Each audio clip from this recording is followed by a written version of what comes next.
Psalm 3:3-6 says, "But you, O Lord, are a shield about me, my glory and the one who lifts my head. I was crying to the Lord with my voice, and he answered me from his holy mountain. I lay down and slept. I awoke, for the Lord sustains me. I will not be afraid of 10,000 people who have set themselves against me and round about me."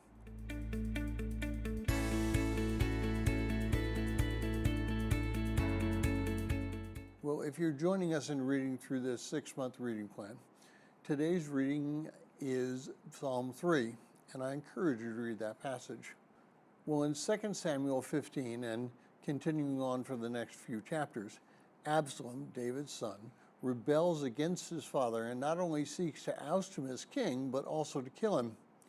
As David flees, he pens this psalm. Well, I'd like you to notice in verse 3 how he views God. First, he views him as his Lord. The word Lord there is capitalized, and it represents a translation of the word Yahweh, or Jehovah, meaning the characteristic of a covenant-making, promise-keeping God. And David recognizes that God makes promises and that he keeps them. Secondly, he tells us that God's a shield about him. Now, the word shield there literally means a covering. Not only does he protect them from harm, but in the sense of a battle, but he also is protecting him from harm in other ways.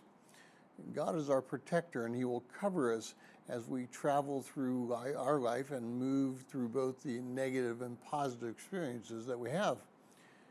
Next, he views him as glory. This word also means abundance. If we have a relationship with God, our life is abundant. He is all we need to sustain us. He is the one that will provide for us and guide us if we will simply repent and submit to him. And finally, God is the one who lifts David's head. Now, I find this to be an interesting picture. Sometimes I'm a fan of a Western movie.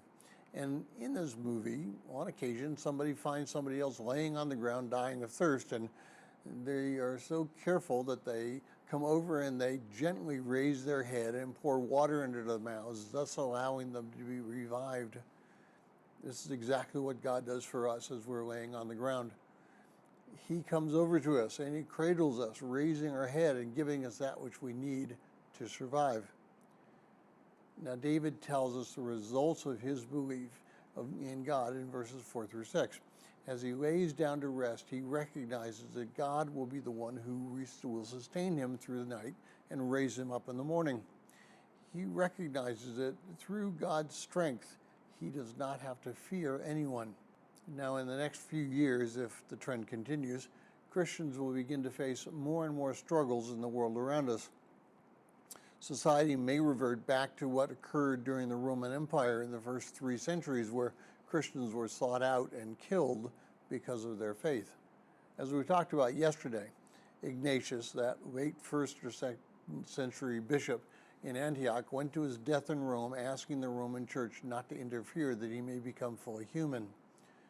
The more we rely on Christ for our salvation and for our existence, the more humans we actually become.